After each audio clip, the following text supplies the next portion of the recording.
नमस्कार, स्वागत है आपका चर्चा द ट्रुथ में। मेरा नाम है नेहा शुक्ला और इस हफ्ते हम एक बेहद ही गंभीर मसले पर बातचीत करने जा रहे हैं और ये शब्द आपने कई बार सुना होगा और इसकी जो बातें हैं, इससे जुड़ी हुई जो रहस्य है, इस पर अलग अलग स्टेटमेंट आ रहे हैं, लेकिन कई सारी जो बातें हैं जिस पर खुलकर बात होनी चाहिए और बार बार बात होनी चाहिए, क्योंकि भारत में इसके बारे में ऐसा कहा जा रहा है कि ये लोकतंत्र के लिए एक बहुत बड़ा खतरा है। और सीधे सीधे अगर मैं आपको बताऊं कि डीप फेक क्या है, डीप फेक की परेशानियां क्या है, डीप फेक कितना बड़ा जो है किसी संकट को बुलावा दे सकता है, इसकी चुनौतियां क्या है, इसे लेकर बार बार जो भारत के केंद्रीय मंत्री हैं वो स्टेटमेंट्स भी दे रहे हैं, लोगों को आगाह भी कर रहे हैं और जितने भी स्टेक होल्डर्स हैं उनके साथ मीटिंग भी कर रहे हैं और एक नया कानून बनाए जाने की और लोगों को इस बारे में अवेयर करने की बातें भी कर रहे हैं। इसलिए हमने सोचा कि क्यों ना डीप फेक को लेकर एक डिटेल बात की जाए और हमारे साथ एक बहुत ही महत्वपूर्ण जो अतिथि और खास मेहमान जुड़ चुकी हैं सेंट्रल अफ्रीका से, नामीबिया से अनुप्रिया धौचक है जो कि ऑक्सफोर्ड यूनिवर्सिटी से मास्टर्स इन लॉ हैं और फेमिनिज्म हो या फिर टेक्नोलॉजी हो, इन सब मुद्दों पर या फिर कोई करंट इशू, इन सब मुद्दों पर देश के जाने माने प्रतिष्ठित जो इंग्लिश अखबार है उन पर कॉलम भी लिखती रहती हैं। बहुत बहुत स्वागत करती हूँ मैं आपका अनुप्रिया धौचक चर्चा द ट्रुथ में। थैंक यू सो मच मुझे बुलाने के लिए। और आपने बिल्कुल सही कहा, ये एकदम गंभीर मुद्दा है आजकल और हर कोई इसके बारे में बात कर रहा है। तो I look forward to the conversation जो हम आज करेंगे। बिल्कुल, ये एक ऐसा सब्जेक्ट है अनुप्रिया कि डीप फेक जो है, सबसे पहले तो मैं, क्योंकि you are a technology law expert, तो पूरी दुनिया में टेक्नोलॉजी तो बहुत तेज़ी से बढ़ रही है, लेकिन उससे जुड़े जो जानकारियां हैं, जो नियम है, वो शायद उस रफ्तार से आगे नहीं बढ़ रहे हैं और यही वजह है कि हम इस टेक्नोलॉजी के चैलेंज को समय पर हैंडल करना या फिर समय पर उसकी कार्ड बना पाने में थोड़े से पीछे रह जा रहे हैं। आप डीप फेक के बारे में शुरुआत में हमें तो ये बताइए कि डीप फेक है क्या, ये कैसे काम करता है और अब जो इसकी बड़ी चुनौती आई है वो कितना जो एक भयंकर जो तस्वीर है जिसकी हम कल्पना भी नहीं कर सकते हैं, वो एक दिखा रही है, जो कि इसके विश्लेषक है, इसके जानकार है और आप खुद भी इस पर नज़र बनाए हुए हैं। तो डीप फेक क्या है, शुरुआत यहीं से करते हैं। हाँ, इसके पहले मैं आपको वो बात एड्रेस करना चाहूंगी जिससे आपने शुरू किया, जो बहुत इंपॉर्टेंट है कि कानून हमेशा पीछे रह जाता है टेक्नोलॉजी से और अप्रोच रेगुलेशन की हमारी थोड़ी बहुत वर्ल्ड ओवर सिलिकॉन वैली के मॉडल पे बेस्ड रही है कि प्लेटफॉर्म्स हैं, जो फर्म्स हैं, उनको इनोवेट करने दो और उसके बाद हम रेगुलेट करेंगे। और इससे क्या होता है कि जो वल्नरेबल यूजर्स हैं, जो ऑनलाइन लोग हैं जिनके राइट्स को एक्सप्लॉइट किया जा रहा है, उनके पास रेमेडी नहीं रहती है, क्योंकि रेगुलेशन बोलती है कि प्लेटफॉर्म्स के पास एक सेफ हार्बर है, जिसका मतलब ये है कि अगर प्लेटफॉर्म पे कुछ भी पोस्ट हो रहा है तो प्लेटफॉर्म उसके लिए लायबल नहीं है। तो अब डीप फेक क्या है, मैं फिर इस पे आती हूँ। डीप फेक बेसिकली ये है कि अगर किसी वीडियो पे किसी और का चेहरा लगा दिया जाए और बॉडी किसी और की हो और बेसिकली एक फेक वीडियो बना दी जाए, क्योंकि आजकल आर्टिफिशियल इंटेलिजेंस के साथ ऐसी चीजें करना बहुत आसान हो गया है। और पहले ये करने के लिए एक बहुत ही सोफिस्टिकेटेड और एडवांस्ड साइंटिफिक या इंजीनियरिंग स्किल की जरूरत थी। आजकल इस ऐसी मतलब कोई नीड रिक्वायरमेंट नहीं है, आप एक ऐप डाउनलोड कर सकते हैं और उसके साथ आप, जैसा आपने बोला, बहुत खतरनाक चीजें कर सकते हैं किसी की भी फोटोज और वीडियोस के साथ। और ये बता पाना जो लोग देखते हैं उनके लिए बहुत मुश्किल हो गया है कि कौन सी चीज असली है, कौन सी चीज नकली है। तो हम एक पोस्ट ट्रूथ वर्ल्ड में रह रहे हैं जहाँ पे ट्रूथ और अनट्रूथ के बीच में डिफरेंशिएट करना ऑलमोस्ट मुश्किल हो गया है बिकॉज ऑफ टेक्नोलॉजीज, और आजकल ये बहुत कॉमन हो गया है।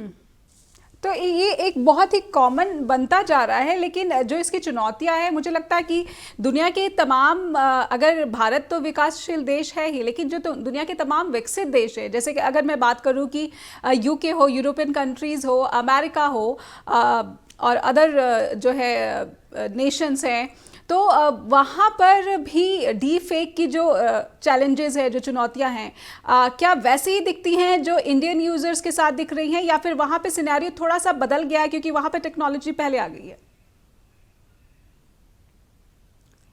दोनों जिन देशों का आपने एग्जाम्पल लिया वहां पे रेगुलेशन डिफरेंटली वर्क करती है।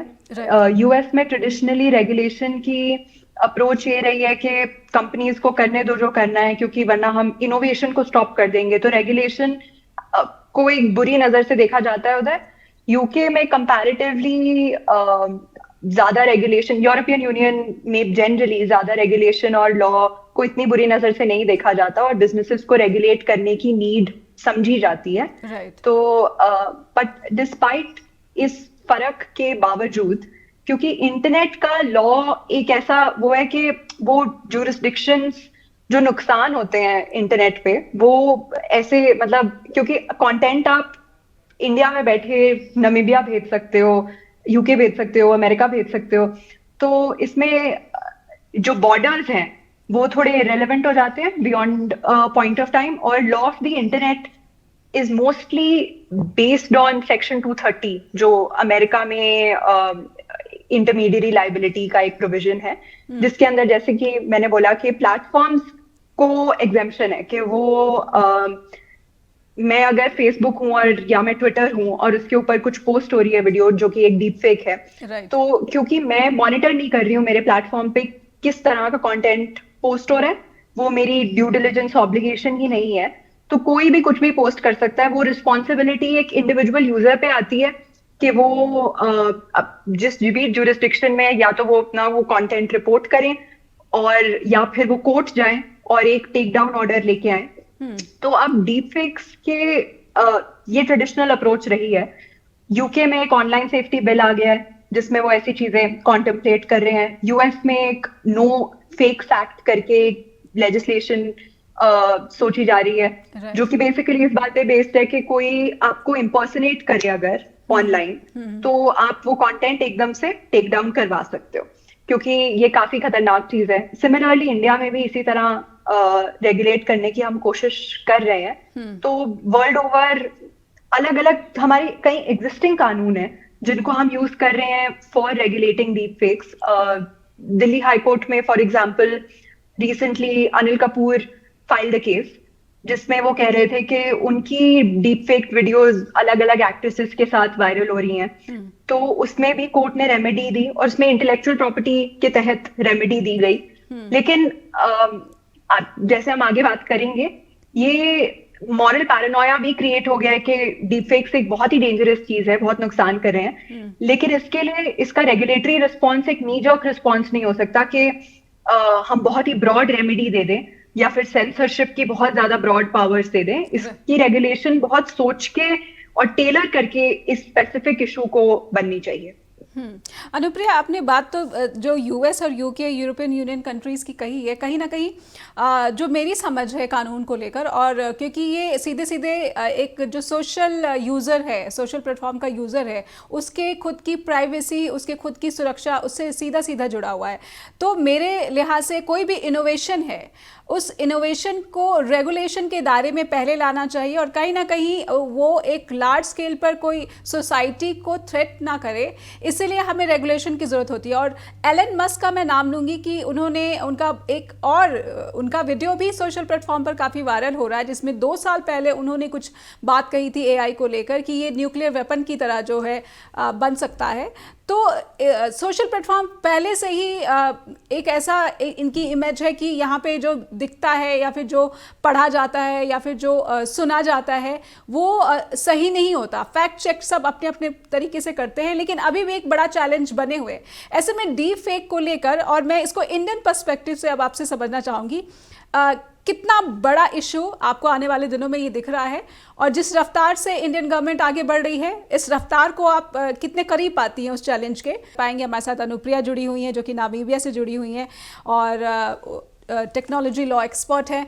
अनुप्रिया, जब मैं बात इंडियन पर्सपेक्टिव में समझने की करती हूँ, तो यहाँ पर जो यूज़र्स की संख्या है वो यकीनन वी आर 142 करोड़ जो है इंडियंस है, हमारी आबादी इतनी ज़्यादा है, और ऐसे में बहुत बड़ा बाजार भी है सोशल प्लेटफॉर्म्स के लिए। ये चैलेंज यूएस या यूरोपियन यूनियन के देशों से बहुत बड़ा हो जाता है। इसकी जो मारक है, जो मैं इंटेंसिटी देखती हूँ, वो बहुत ज़्यादा बड़ी हो जाती है। अनुप्रिया। जी बिल्कुल। और हमारा देश में डेटा जो है, इंटरनेट का कॉस्ट, वो सब बहुत ज्यादा सस्ता है।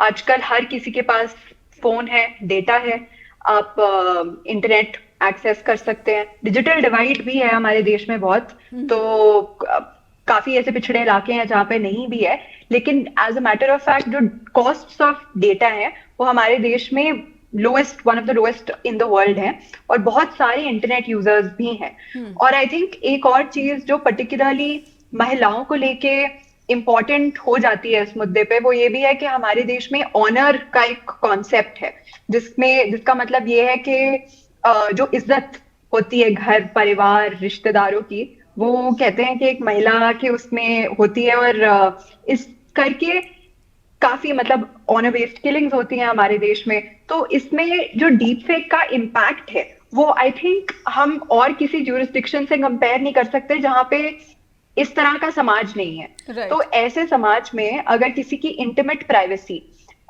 मतलब किसी की जो फोटोज वो नहीं शेयर करना चाहते और लोगों के साथ, अगर वो लीक होती हैं, या फिर जो वो है ही नहीं उनकी शक्ल किसी और फोटो पे इस तरह बनाई जाती है, तो जो उसका एम्बॉडीड हार्म है वो हमारे समाज में होने का ज्यादा लाइक्लीहुड है। राइट। इसका मतलब, कहने का मतलब ये है कि जो कानून भी है, जिस तरह ट्रेडिशनल अप्रोच ये रही है कि ऑनलाइन हार्म्स को ऑफलाइन हार्म्स से डिफरेंटली देखा जाता है। ये माना जाता है कि ऑनलाइन जो दुनिया है वो इतनी रियल नहीं है, उसमें जो नुकसान हो रहा है वो इतना रियल नहीं है, बट ऐसा नहीं है। फेमिनिस्ट थ्योरी हमें ये सिखाती है कि जो ऑनलाइन हार्म्स है वो भी एम्बॉडीड हार्म्स हैं, और वो उनका असर आपकी साइकोलॉजी पे होता है, आपकी फिजियोलॉजी पे होता है, और उनसे आप किस तरह अपना डेली लाइफ कंडक्ट करते हैं ऑफलाइन दुनिया में वो बहुत इम्पैक्ट होती है। लोगों की जॉब जा सकती है अगर कोई डीप फेक वायरल हो गया, रेप्यूटेशन खराब हो सकती है। और एट द सेम टाइम इसमें मैं कोई एसेंशियलिस्ट कंस्ट्रक्शन नहीं करना चाहती कि हमारे समाज में women will be more impacted because of certain stereotypes, but point इसका ये है कि जो इंडिपेंडेंस ऑटोनॉमी होती है वो वैक्यूम में नहीं एग्जिस्ट करती। प्राइवेसी का मतलब ये है कि मैं अपनी बाउंड्रीज बना पाऊं, मुझे किसके साथ क्या शेयर करना है ये मैं डिसाइड कर पाऊं, और ये एक रिलेशनल कॉन्टेक्स्ट में अनफोल्ड करती है। तो इसका मतलब ये है कि अगर किसी की वीडियोस उसके कंसेंट के बिना उसकी बॉडी या उसके फेस का यूज किया जा रहा है और वो वायरली डिसेमिनेट किया जा रहा है उनको without any cost, you know, कोई भी पोस्ट कर रहा है, तो उसके जो नुकसान है वो सिर्फ ये नहीं है कि ये एक वीडियो बस इंटरनेट पे शेयर हो गई है। लोगों को ये समझने की जरूरत है कि again like because we live in a country like India, Chandigarh university में फॉर एग्जाम्पल मुझे अभी याद आ रहा है केस हुआ था जिसमें किसी ने अपनी बैचमेट्स की वीडियोस लीक कर दी थी नहाते हुए, एंड देन 8, हाँ जी, और फिर 8 महिलाएं were driven to attempt suicide after that. तो ये समझने की जरूरत है कि इसके जो रियल वर्ल्ड रेपरकशंस हैं वो बहुत ज्यादा ग्रेव है इन अ सोसाइटी लाइक आवर्स। और इसलिए जो औरतें हैं, जो महिलाएं हैं जो इंटरनेट पे यूज कर रही हैं, वो बहुत ज्यादा वल्नरेबल हैं to the harms of deep fakes. और रेगुलेशन जो भी बनेगी उसको इस चीज को सेंसिटिवली दिमाग में रख के चलना है। हम ये नहीं सोच सकते कि लाइक यू सेड कि बस इनोवेट करते रहो, डिसरप्ट करते रहो टेक्नोलॉजीज, आर्टिफिशियल इंटेलिजेंस। हमें पहले से फोरसाइट के साथ ये सोचना है कि कौन लोग हैं इंटरनेट पे जो बहुत ज्यादा वल्नरेबल हो गए हैं ऐसी टेक्नोलॉजीज की वजह से। तो जिस तरह से रश्मिका मंडाना, काजोल और कैटरीना कैफ और कई सारी जो इंडियन सेलिब्रिटीज़ है, बल्कि मैं कहूँगी कि अक्रॉस ग्लोब जो सेलिब्रिटीज़ है, मैंने कहीं देखा था कि 90% जो केसेस हैं डीप फेक के वो सेलिब्रिटीज़ से जुड़े हुए हैं। तो ऐसे में क्या वनरेबल जब आप बात करती हैं तो वो सेगमेंट अभी भी सबसे बड़ा जो है एक मैं कहूँगी कि उनको ज़्यादा टारगेट किया जा रहा है क्योंकि दे आर मोर पॉपुलर और उन वैसे वीडियोस को ज़्यादा से ज़्यादा शेयर किया जाता है।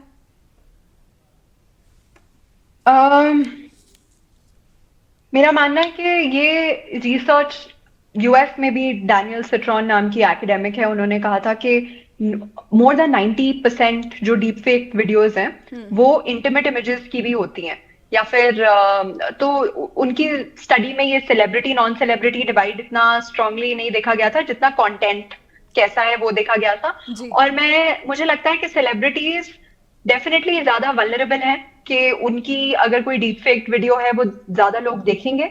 लेकिन जिस तरह और ये होना किसी के साथ भी नहीं चाहिए, लेकिन जिस तरह रश्मिका मंदाना ने अपनी स्टेटमेंट में बाद में बोला था कि क्योंकि वो अब एक्टर बन गई हैं और उनको फिल्म फ्रेटर्निटी का काफी सपोर्ट है और वो जिस मुकाम पे है वो इससे बाहर आ सकती हैं। लेकिन उन्होंने कहा कि अगर ये मेरे साथ तब हुआ होता जब मैं स्कूल में होती या मैं कॉलेज में होती तो मेरी क्या मतलब तब मेरी पास बहुत ही कम रेमेडीज होती। और इसी तरह हमें ये भी सोचना चाहिए कि जो कानून है जो डीप फेक को टैकल करने के चक्कर में सेलिब्रिटी राइट्स को एक वो मान रहा है रेमेडी, वो सिर्फ और सिर्फ रिस्ट्रिक्टेड टू सेलिब्रिटीज है। तो पब्लिसिटी राइट्स का केस जैसे मैंने अनिल कपूर की बात की, उन्होंने भी ऐसे कटरीना कैफ वगैरह के साथ बोला कि ये जो डीप फेक वीडियोस हैं ये कॉन्स्टिट्यूशनल संवैधानिक अधिकारों को इम्पैक्ट करती हैं, ना कि बस अनिल कपूर के बट ऑल्सो द एक्ट्रेसेस के जो उनके साथ इन वीडियोस में है। तो लेकिन हमें ये भी सोचना चाहिए कि उस आम लड़की का के पास क्या अधिकार है और क्या रेमेडी है अगर उसके साथ ये होता है तो। क्योंकि हो सकता है कि वो इतनी पब्लिसिटी ना दे पाए इस केस को टू रीच द अथॉरिटीज कि आईटी मिनिस्टर अगले दिन स्टेटमेंट दे कि ये 4 रूल्स आप इम्प्लीमेंट कर सकते हैं। तो जब हम रेगुलेशन और कानून के बारे में सोचते हैं और स्पेशली अब क्योंकि ड्राफ्टिंग हो रही है ऐसे कानून की, आई थिंक जो वल्नरेबल यूजर्स हैं जो कि आम कॉमन जनता इंटरनेट पे है उनके बारे में सोचना और उनको सेंटर में रखना ज्यादा इंपॉर्टेंट है, ना कि हम एक और कोई अलग रेमेडी है जो मतलब पब्लिसिटी राइट्स की रेमेडी है वो एक आईपी रिलेटेड रेमेडी है तो हम उसको एक्सपैंड करके डीप फेक्स उसके अंदर घुसाएं। उससे बेहतर है कि हम इसके लिए एक अलग रेमेडी चूज करें जो कि वल्नरेबल यूजर्स को सेंटर में रखे। जी अनुप्रिया, आप ऐसे में जो डिफरेंट सोशल प्लेटफॉर्म्स है, चाहे मैं बात करूँ मेटा की बात करूँ और एक्स की बात करूँ और ऐसे ही सिमिलर जो अदर प्लेटफॉर्म्स है, इनके खुद के भी कुछ अपने जो है फैक्ट चेक्स और ऐसे कुछ रिपोर्ट करने के ऐसे टूल्स होते हैं जहाँ पर जो यूज़र है वो रिपोर्ट कर सकता है। तो आप उनको कितना पावरफुल मानती हैं या फिर उन्होंने सिर्फ ये एक ऐसा सिस्टम डेवलप कर दिया है कि आप रिपोर्ट तो करें लेकिन जिस तरीके का एक्शन उनकी तरफ से होता है वो विक्टिम को उतना सपोर्ट नहीं कर पाता या फिर विक्टिम को उतना जस्टिस देता हुआ नजर नहीं आता है? आपका क्या आकलन इस बारे में?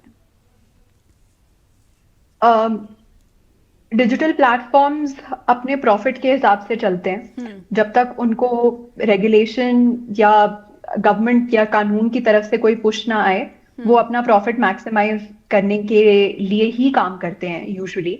तो अगर हम ट्रेडिशनली भी पॉलिसीज को देखें, डीप फेक वीडियोज हो गई, non consensually shared intimate images हो गई, पोर्नोग्राफिक कंटेंट हो गया जो ऑनलाइन जाता है, ये हमेशा एक रेमेडी और हार्म मिसमैच के कॉन्टेक्स्ट में हम देखते हैं कि लोग कोशिश कर रहे हैं कि कॉपीराइट से टेक डाउन करवा दे उस कंटेंट को। अगर किसी की खुद की सेल्फी है तो वो बोल रहे हैं कॉपीराइट इंफ्रिंजमेंट है कि क्योंकि मैं ओन करती हूँ कॉपीराइट हर एक उस चीज का जिसकी मैं फोटो खींचती हूँ, तो अगर ये पोस्टेड है तो ये कॉपीराइट इंफ्रिंजमेंट है। अब अगर आप एक्चुअली उस इंसिडेंट को देखोगे तो आपको पता चलेगा कि ऑब्वियसली इसमें हार्म जो है वो कॉपीराइट इंफ्रिंजमेंट का हार्म नहीं है, लेकिन क्योंकि platforms are driven by business interest, platform policies जो शेप हुई हैं वो लॉबिंग बाय इंडस्ट्रियलिस्ट्स के थ्रू शेप हुई हैं, particularly in the global north.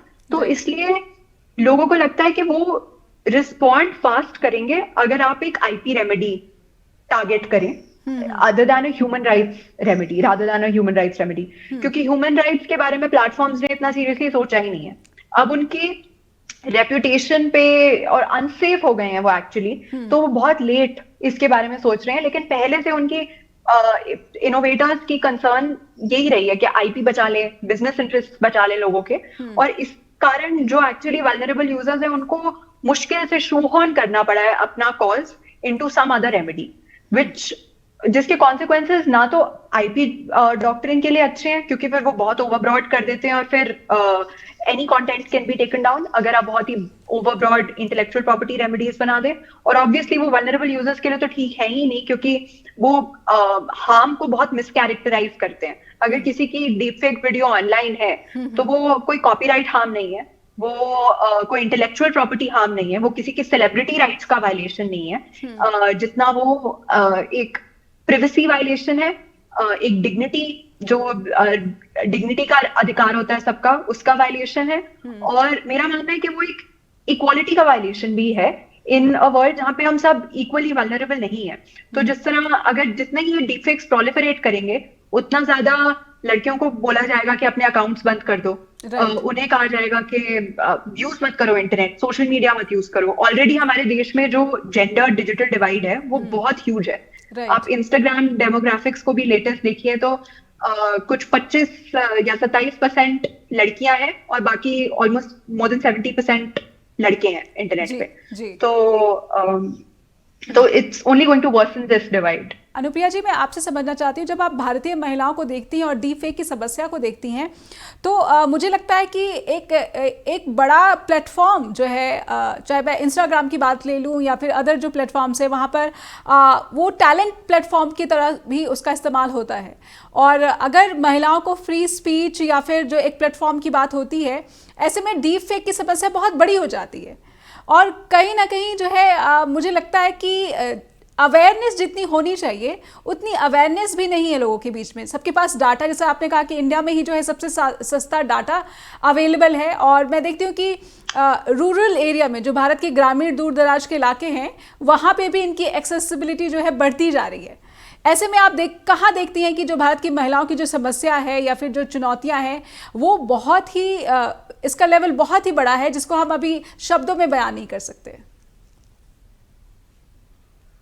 जी बिल्कुल, जैसा कि मैंने कहा, मतलब बिल्कुल जीने मरने तक का सवाल हो जाता है कि अगर किसी की वीडियो, मतलब एक तो फाइनेंशियल डिसएडवांटेज बहुत है, और ऊपर से मॉरल पुलिसिंग बहुत ज्यादा है। तो मतलब अगर हम एवरेज इंडियन यूजर की बात करें तो मतलब आप ऑटोनॉमी तो छोड़िए, वो कौन सा डिवाइस ऑन करेंगी, किसके साथ बात करेंगी, किस तरह इंटरनेट और टेक्नोलॉजी को यूज करेंगी, हर एक लेवल पे बहुत ज्यादा स्क्रूटनी है और बहुत ज्यादा मॉरल पुलिसिंग है। तो अगर आप इंटरनेट यूज करते हैं और आपके साथ कुछ हो जाता है जो खराब है, जिसमें आपकी कोई गलती नहीं है, पर आपको ब्लेम किया जाएगा कि आपको पता होना चाहिए था, आपको केयरफुल रहना चाहिए था। ब्लेम वर्दीनेस जनरली हम देखते हैं, जजमेंट्स में भी देख लेते हैं, लॉ में देख लेते हैं। जो वुमेन विक्टिम जाती है जब जस्टिस लेने, तो blame worthiness and shaming and moral policing, ये सब जस्टिस सिस्टम का पार्ट है। तो ये जब हम ऑनलाइन देखते हैं तो प्लेटफॉर्म्स भी इसका फायदा उठाते हैं, क्योंकि आप जब ऑनलाइन इंस्टाग्राम पे रजिस्टर करते हो एज ए यूजर, तो अगर आप उनके टर्म्स एंड कंडीशंस को कंसेंट कर रहे हो, कहीं ना कहीं उनके टर्म्स एंड कंडीशंस में ये लिखा है कि अगर आपका प्लेटफॉर्म पब्लिक है तो मतलब आपकी जो फोटो और वीडियो है वो शेयर और रीशेयर हो सकती है। Now obviously in the deep fake context, क्योंकि ये इतनी मॉरली शॉकिंग चीज है कि there have been judgments America में कोर्ट्स में जहाँ पे कोई महिला रेस्टोरेंट में खाना खाने गई है और फिर उसके बाद उसकी फोटो को स्ट्रिप क्लब एडवर्टाइजमेंट के साथ डाल दिया है। तो ऐसे केसेस हुए हैं और फिर कोर्ट्स ने ऑब्वियसली, क्योंकि लाइक आई सेड बहुत मॉरली शॉकिंग केसेस होते हैं ये, जहाँ पे इस तरह डिग्निटी और इंटीमेट प्राइवेसी इन्वॉल्व होती है, तो कोर्ट्स ने रेमेडी दी है। लेकिन प्लेटफॉर्म्स ये डिफेंस लेने की कोशिश करते हैं अलग अलग ज्यूरिसडिक्शंस में कि आपने हमारे टर्म्स ऑफ यूज को कंसेंट किया था।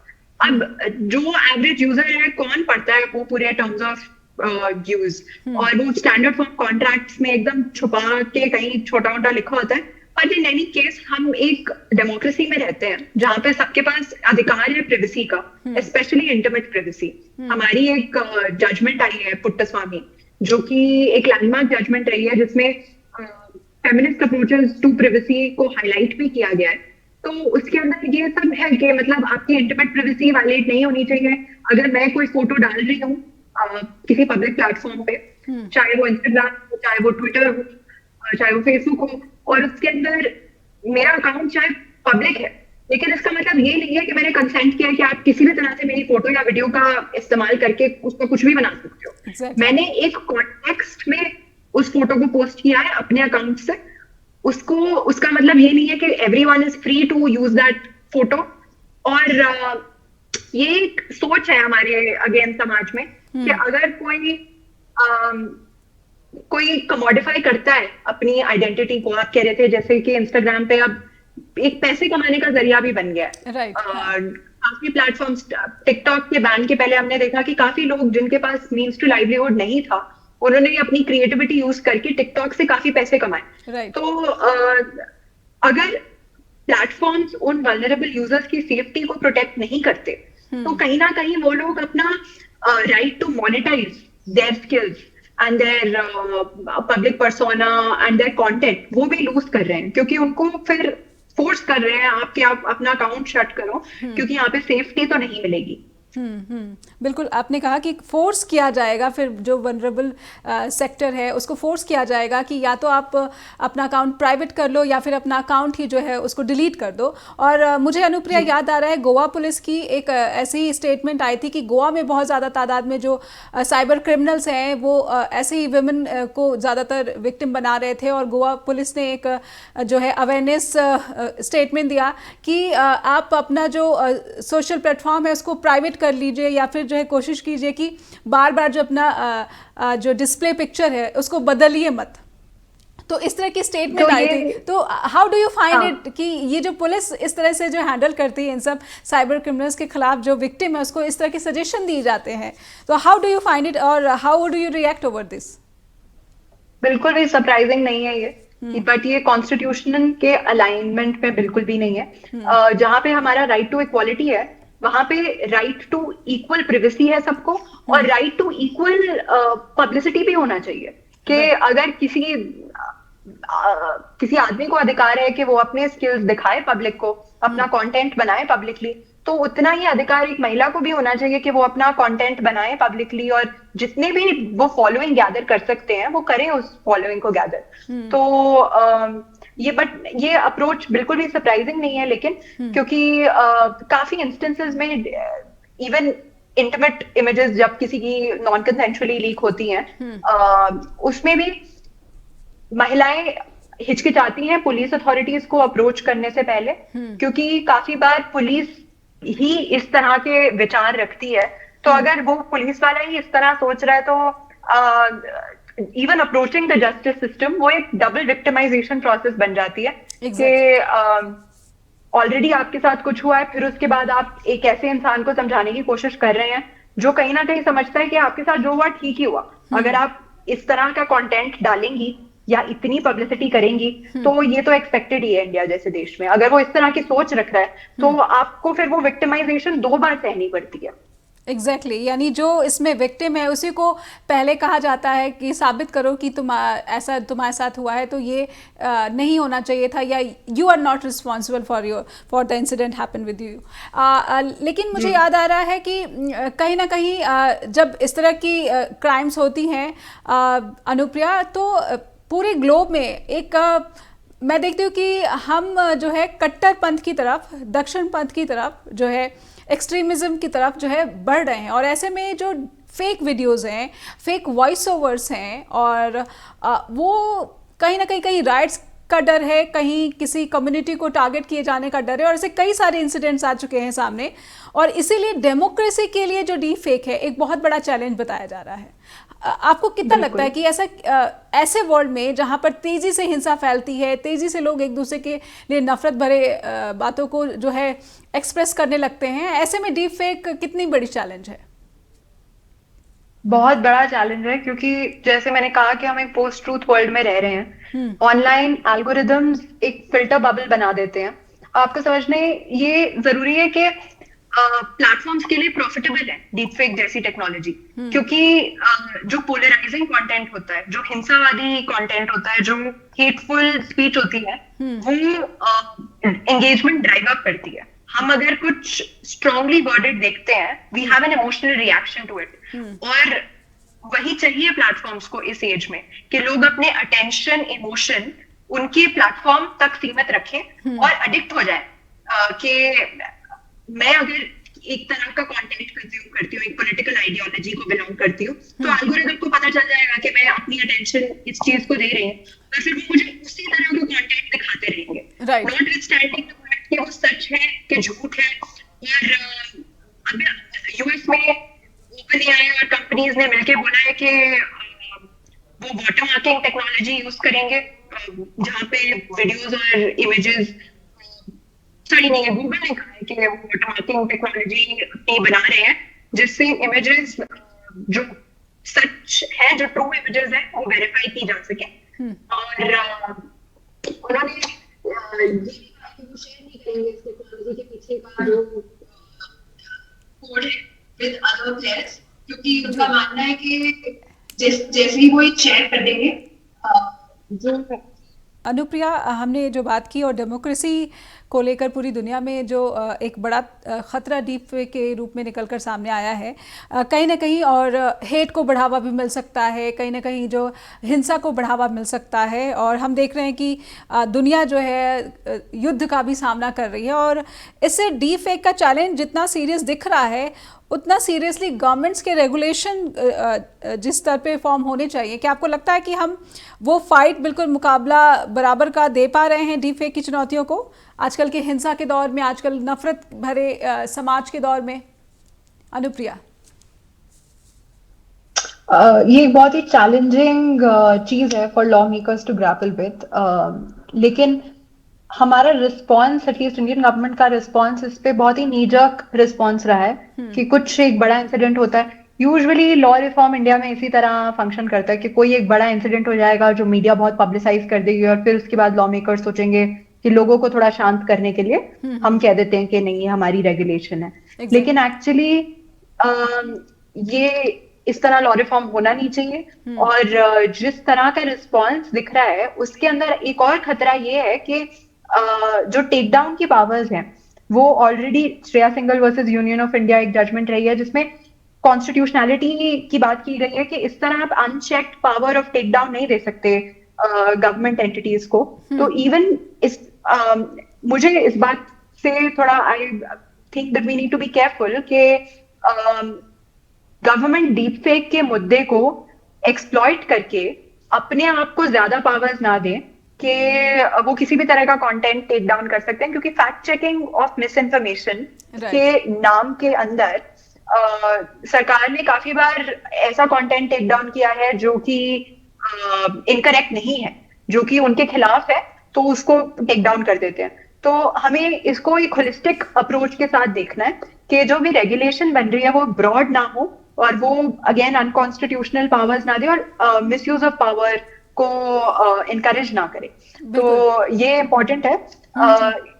और जैसा कि मैं पहले कह रही थी कि फिल्टर बबल्स बन गए हैं आजकल ऑनलाइन। आप एल्गोरिदम को सब पता होता है आपको क्या पसंद है, और इस तरह वो हेट को फ्यूल करते हैं। तो अगर हम अगेन महिलाओं का एग्जाम्पल ले लें तो ऑलरेडी हमारे समाज में बहुत सारे लोग नफरत करते हैं इस बात से कि महिलाएं इंटरनेट पे अपनी मर्जी से अपनी तरह से कंटेंट पोस्ट करती हैं। तो बहुत ज्यादा हेटफुल कमेंट्स और ट्रोलिंग और हेट स्पीच उनको मिलती है रिस्पॉन्स में। एमनेस्टी इंटरनेशनल की एक स्टडी थी कि स्पेशली जो महिलाएं पब्लिक में वोकल होती हैं अबाउट सर्टेन इश्यूज, जो पॉलिटिकल फिगर्स हैं फॉर एग्जांपल इंडिया में, उनको डिस्प्रोपोर्शनेट अमाउंट ऑफ हेट मिलता है विमेन को, misogynistic hate speech, compare to जो उनके यूके और यूएस में काउंटर पार्ट्स हैं। तो हमें समझना है कि हमारे समाज में ये ऑलरेडी बहुत बड़ी प्रॉब्लम है, एक्सपोनेंशियली ज्यादा बड़ी है बाकी देशों के कंपैरिजन में। तो इस तरह उनकी स्पीच को रिस्ट्रिक्ट किया जाता है। तो it becomes a means, a deep fake also can be a means of targeting a woman. उनको साइलेंस करने का एक तरीका हो सकता है कि अगर वो ऐसी बातें कर रही हैं जो आपको अच्छी नहीं लग रही हैं, तो आप इस तरह अपनी नफरत से रिस्पॉन्ड करते हैं और उनको नुकसान पहुंचाने की कोशिश करते हैं। यूके में भी कुछ महीने पहले ये केस है, केट आइजैक्स एक महिला है जिन्होंने नॉट योर पॉर्न करके कैंपेन शुरू किया था। बेसिकली पॉर्न हब पे जो अनवेरिफाइड यूजर्स वीडियोस पोस्ट करते हैं वो फिर उसके बाद उनके कैंपेन की सक्सेस के कारण वो टेक डाउन भी हुई थी वीडियोस। राइट। तो उनकी वीडियो को डीप फेक कर दिया गया था। और फिर उसके बाद उन्होंने गार्डियन को अपने रिस्पॉन्स में कमेंट में यही कहा था कि उन्हें पता है कि उनको टारगेट इसलिए किया जा रहा है क्योंकि उनके कैंपेन से लोग नाखुश हैं, जो मिसोजिनिस्टिक लोग हैं जो नफरत करते हैं औरतों से, वो नाखुश हैं इस कैंपेन से, और इसलिए उन्होंने उनको चुप करवाने के लिए उन्हीं की वीडियो को डीप फेक कर दिया, लेकिन वो चुप रहने वाली नहीं है। तो जी। ये इस तरह की टेक्नोलॉजीज को यूज किया जा रहा है to also silence women. Anupriya, मुझे अभी अब हाल ही में, क्योंकि बिल्कुल फ्रेश केस है महुआ मोइत्रा का, उनकी फ़ोटोज़ भी काफ़ी ज़्यादा शेयर की गई थी और उनकी वो प्राइवेट लाइफ की फ़ोटोज़ थी।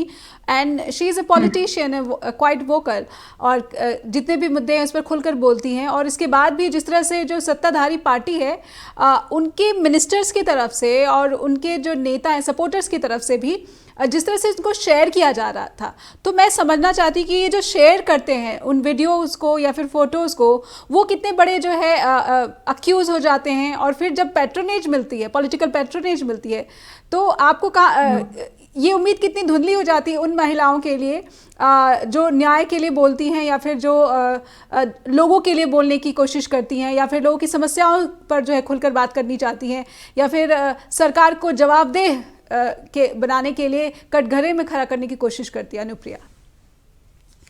बिल्कुल। और हम जब सोचते हैं कि एक इंटरनेट एक ऐसी स्पेस है जहां पे कोई भी अपनी वॉइस को एम्पलीफाई कर सकता है, अपनी बात आगे रख सकता है, हम ये भूल जाते हैं कि इंटरनेट और हेट को जो ऑलरेडी सोसाइटी में एग्जिस्ट करती है उसको भी एम्पलीफाई करने का एक पोटेंशियल रखता है at a scale and at a systematic level, जो कि ऑफलाइन एग्जिस्ट नहीं करता। तो जैसा कि आप कह रही हैं कि अगर कोई वोकल पॉलिटिशियन है तो उसको कैरेक्टर असैसिनेट किया जाएगा डिबेट्स में, उनकी पर्सनल फोटोज वीडियोस को एक जरिया बनाया जाएगा कि उनको साइलेंस करने के लिए। तो ये जो है मेथोडोलॉजी, ये ऑब्वियसली डिटर करती है और महिलाओं को। और ऐसा नहीं होना चाहिए कि पब्लिसिटी का बेनिफिट उठाने के लिए या फिर पॉलिटिकल पार्टिसिपेशन के लिए ऑन अ प्लेटफॉर्म आपको अपनी फ्रीडम्स और अपनी इक्वालिटी और अपनी डिग्निटी को कॉम्प्रोमाइज करना पड़े। जब मैं अपना अकाउंट चलाती हूँ ट्विटर या फेसबुक, तो मैं लॉग इन करते वक्त ये नहीं सोचती कि अब मेरे अधिकार यहाँ पे खत्म होते हैं और इसके आगे मतलब क्योंकि मैं अपने आप को पोस्ट कर रही हूँ। हाँ, बिल्कुल। I don't renounce my rights when I post something on social media. तो आई थिंक उनका रिस्पॉन्स बहुत ही लाजवाब था जब उन्होंने कहा कि हाँ और महिलाएं भी ये सब करती हैं। तो आई थिंक हमारे समाज को थोड़ा it needs to keep with the times and एक कंसर्न जो मेरा ये है कि बहुत जल्दी ही ये जो तमाम प्लेटफॉर्म है, या फेसबुक है या फिर इंस्टा है या फिर एक्स है, मुझे नहीं पता कि कितने प्लेटफॉर्म्स का जो वीडियो है या फिर हम डाउनलोड करके इसको व्हाट्सएप ग्रुप में जो है शेयर करना शुरू कर देते हैं, लेकिन जब उन प्लेटफॉर्म से हटकर ये व्हाट्सएप ग्रुप में चला जाता है तो फिर एक बहुत बड़ी जो है चुनौती हो जाती है। तो इस चुनौती को आप कैसे देख रहे हैं कि अगर ये कंटेंट निकलकर व्हाट्सएप ग्रुप में पहुंच गया, तब तो जो विक्टिम है उसके लिए न्याय पाना बहुत मुश्किल होगा, और उसको जो नुकसान पहुंचाने की कोशिश है वो और भी बहुत ज़्यादा जो है उसका दायरा बहुत बड़ा हो जाता है। अनुप्रिया जी, आई थिंक हाँ, मतलब इस इशू में बहुत सारी चीजें इम्प्लिकेट होती हैं। हम पॉलिटिकल फिगर्स की बात करते हैं तो इलेक्शन इंटेग्रिटी की भी बात होती है।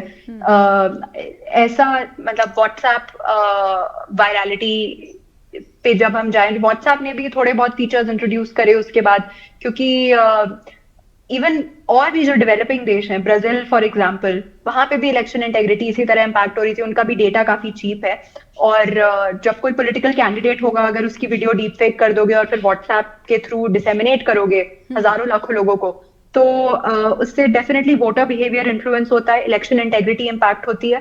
तो उसके कारण ये कंपनीज लाइक व्हाट्सएप, इन्होंने गवर्नमेंट से मीटिंग करी, मुलाकात करी, इंडियन गवर्नमेंट से भी मुलाकात करी, फिर उसके बाद एक कोड ऑफ कंडक्ट बनाते हैं जो, और उसमें भी थोड़ी सॉफ्ट टच रेगुलेशन होती है, और फिर अब थोड़े बहुत फीचर्स आए कि आप किसी वीडियो को beyond a certain number forward नहीं कर सकते।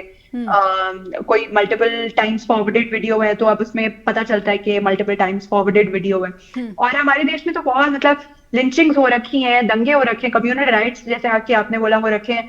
तो कंपनीज के ऊपर रिस्पॉन्सिबिलिटी ज्यादा है, और वो रिस्पॉन्सिबिलिटी है खुद से नहीं समझेंगी अपनी।